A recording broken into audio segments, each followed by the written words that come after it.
Merry holidays to everybody, whatever holiday you celebrate. Well, they say it's always darkest before the dawn, and I have seen the light, my brethren, and the dawn is coming. I'm not referring to me, but I will be there with you.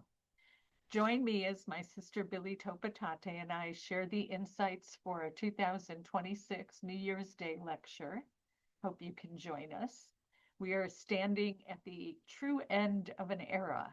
New synodic and historical astrological cycles are igniting, reshaping innovation, communication, and the very language through which we understand reality. These cycles crest in July of 2026, marking a powerful threshold moment. As we gallop towards 2026, which is the year of the horse, we're invited into a frequency of momentum, independence, and magnetic vitality. After all, 2025 was a 9 year, a year of endings, reckoning, closure. The infusion of life force feels essential.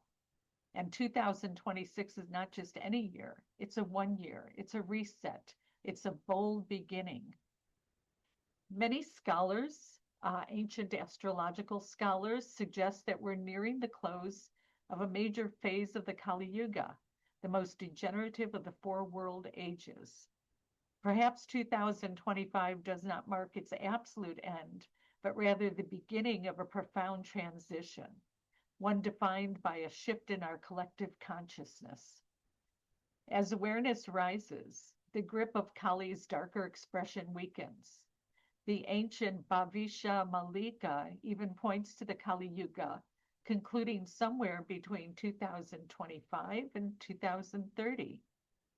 If so, we may be witnessing the final grasp of greed, corruption, and fear as they cling desperately to relevance.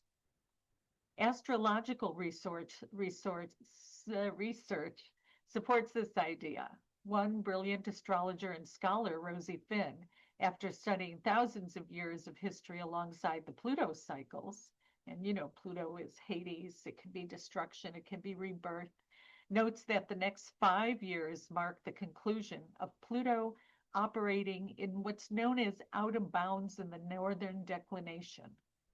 So, to give you an idea of what this means, declination measures how far a celestial body, let's say the Earth is right here, the equator is right here, how far celestial bodies can move north or south of the celestial equator, much like the latitude on Earth.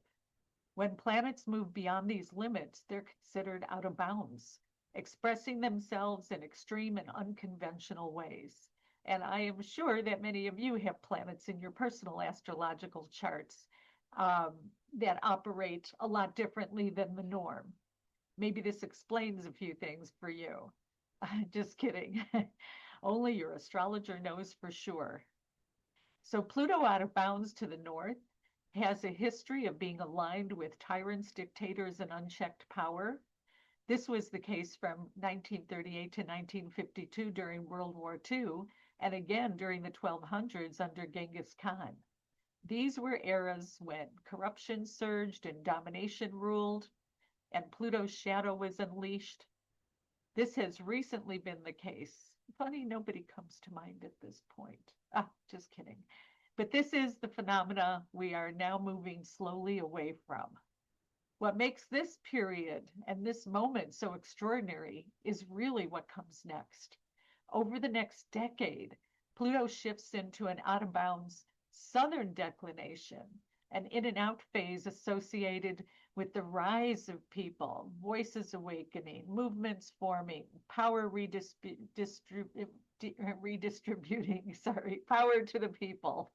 Even more promising, Pluto will not enter the northern out of bounds declination, the tyrannical declination position, again in this century and not until 2292 AD.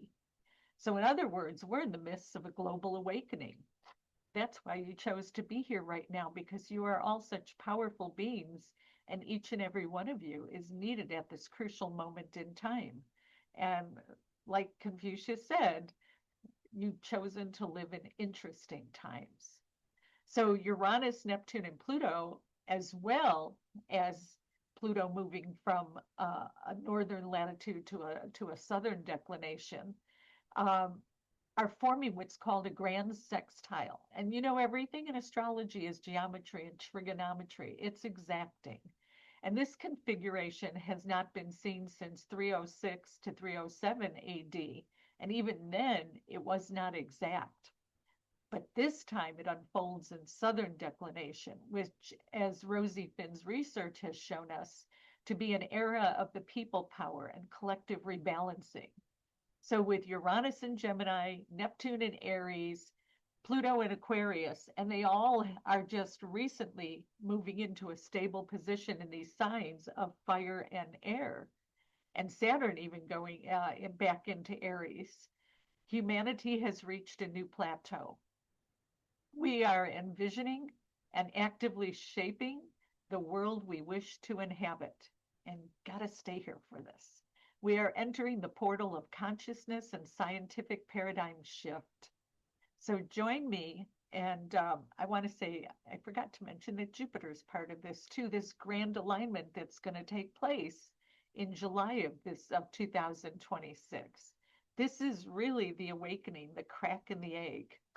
So, you know, if you've taken my lectures, I've been saying this for the past 5, 6 years that this is coming. And trust me, by the time we get to 2028, 29, 30, with the just incredible opening of new information, language, and scientific exploration, things are never going to be the same. We are just at the beginning, and all these phases may take decades to unfold, but they are starting the unfolding process right now.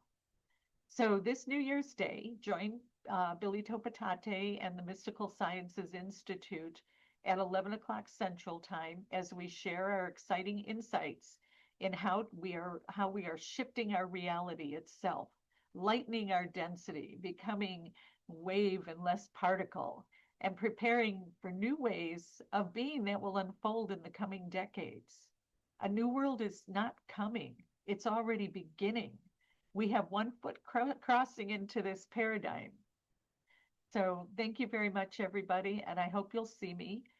Go to, forgot to write that down, register at msi-healing.com, or you can give them a call to sign up for this lecture. It's going to be fun.